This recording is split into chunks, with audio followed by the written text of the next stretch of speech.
alaikum everyone and welcome back to my channel. As you all know, this Ramadan we are celebrating Ramadan by our series Ramadan Across the World. Today is the second episode of this series, and in today's episode we've got another guest who would be sharing their Ramadan story with us. So first we're going to watch the video our sister has sent us, and then we will be joined by Sister Ariba all the way from Loughborough, England.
So everyone, this was the lovely video our sister Ariba sent to us. I would like my sister to introduce herself. Assalamu alaikum, sister. Walaikum assalam. How are you, sister? How are you doing? I'm good, alhamdulillah. How are you doing? Alhamdulillah, I'm doing well. Sister, would you like to introduce yourself to our viewers and listeners? Yeah, I would like to say assalamu alaikum to everyone first.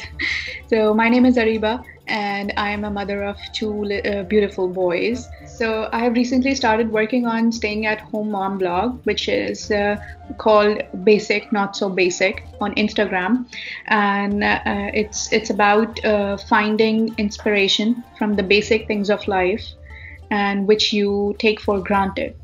So that's about it. Well, that sounds really interesting, sister. And for all my viewers, I'm going to leave a link of Sister Ariba's Instagram page as well. Please do go check out and show her some love. Come on, we can all do that. Okay, so sister. So much. That's lovely.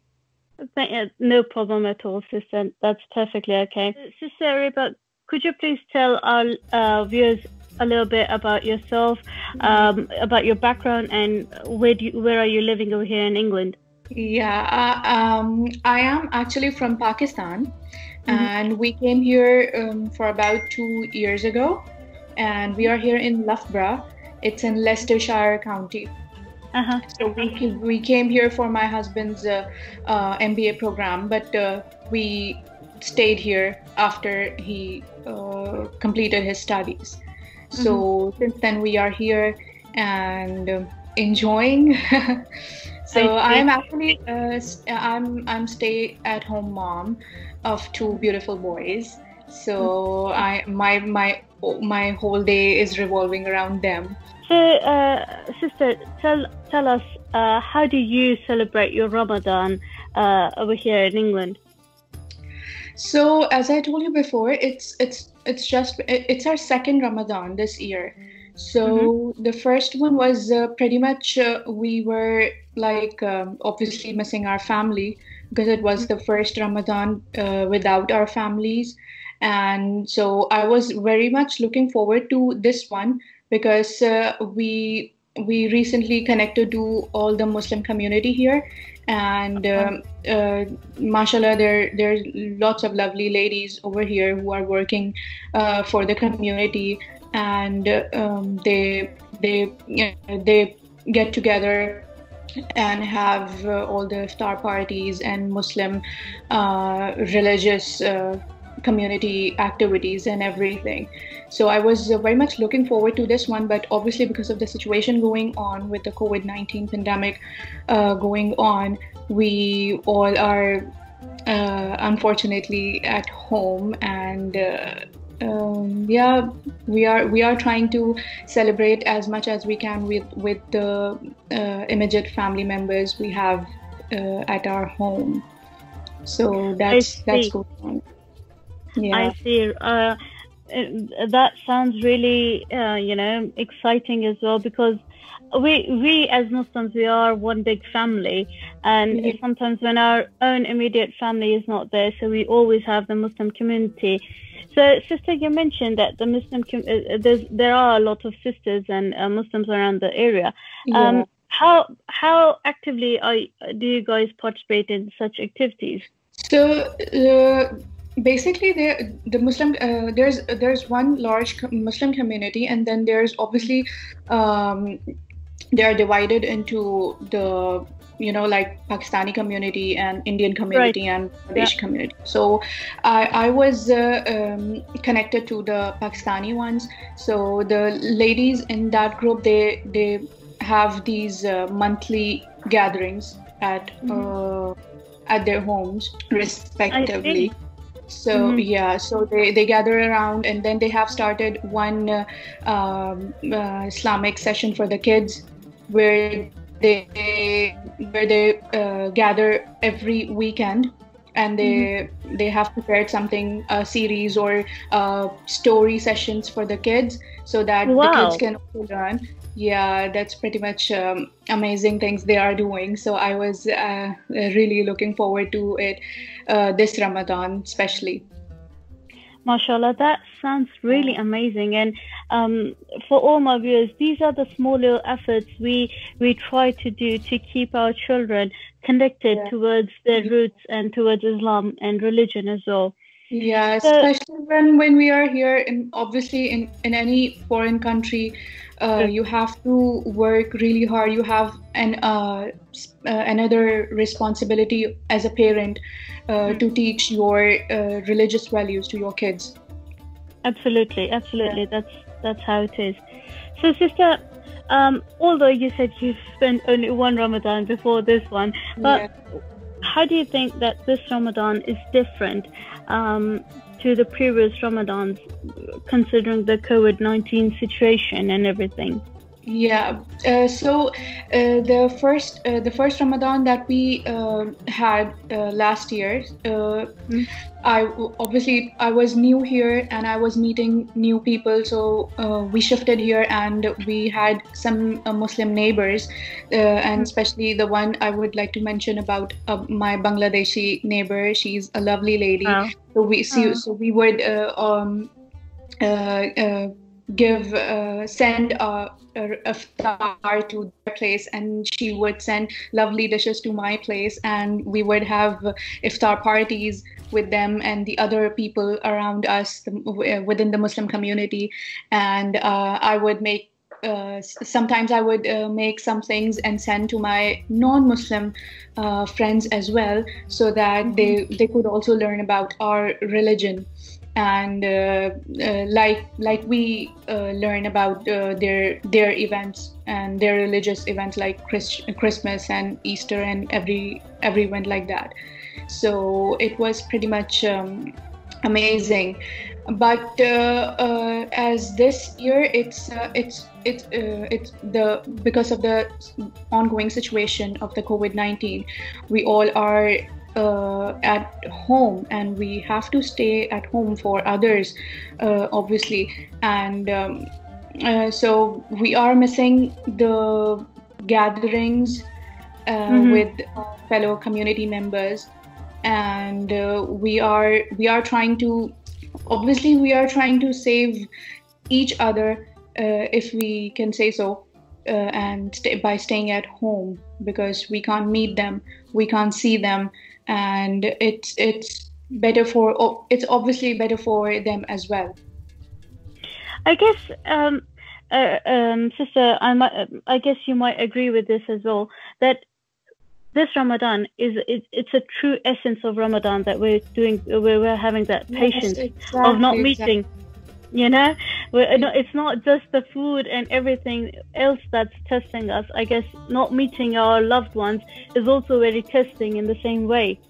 Yeah, exactly. It is that we now that we are at home, we have a lot of time because we don't have to make a lot of food and send, and we don't have to worry about what to make today and what to not, because someone has to come or not, because nobody is going to come this Ramadan, or you're not going to go anywhere. You don't have to prepare as such, but. I think I miss I miss those moments because that's what makes Ramadan special for us. I believe me and my family, my mother, we always are very excited about the Ramadan, because we have to get started before Ramadan, preparing for it, for everything, so that we don't have to spend time preparing for food and everything while Ramadan is going on and while we are fasting, so that we can more focus on the prayers and everything. But obviously we have to deal with the things that is going on at the moment. And yes, it has brought us all closer to God, to our families, and we can pray with much more affection. And and I think that was very much needed at the moment to all of the community all around the world. I guess there are less distractions as well, so we can actually focus on our ibadah. And okay, so one last question, sister, which just came in my mind as I was talking to you, is that since you're pretty much new yourself, it's the second Ramadan. Yeah. What message would you like to give to the sisters out there who are new to England or UK, basically? What is something that you would like to say to them or give message to them? Yeah, I would like to say to them that you go out and reach people, because nobody is coming. Nobody is going to come to you. Nobody knows that you are here. And while you are here, you have to help yourself, going out there, meeting people, and don't just feel bad about being alone here, because obviously when you are coming from to a new country or a new place, there's lots of things there that are new, and you don't know people don't know you. You have to go out there and you have to start building relationship from your end. Nobody is going to come to you and making relationship with you. They don't know you, and nobody does that. So you need people for yourself. So you have to go out there. You have to search for people. There's lots of communities, and the time that is now, it's a lot more different than the time it was before, where it was very difficult for us to go out there and meet people and find communities that are working with the same ideology that we have. So the time that is now, there's lots of Muslim communities, religious communities, and specifically with your country related, like there's Pakistani community, there are Asian communities, there are Indian, and lots of other respective to the country that the people are from. So it's a lot more easier now. So I would like to say, because this was the one thing I was very worried about. So I would like to tell people, especially my fellow sisters, that you should go out there and you have to go meet people by yourself, go find them out, go to the communities, go to the masjids, because it's a lot more easier to find people in the masjid with the same ideology. So that would be my message to them. Thank you so much, Sister Reba. It was lovely having you on our series. And you're an inspiration for a lot of other sisters out there who are new. you'll find people around you, and definitely, as you said, it's quite easy now. We've got a lot of WhatsApp groups, a lot of Facebook groups where you can easily connect with other sisters local to your communities as well. So inshallah, I loved your cooking as well, and definitely I might be asking you a few recipes for a few things as well. Thank you so much. Thank you for your time. Thank you. It was lovely talking to you. Thank you so much. Thank you so much, sisters. Thank you. Jazakallah khair.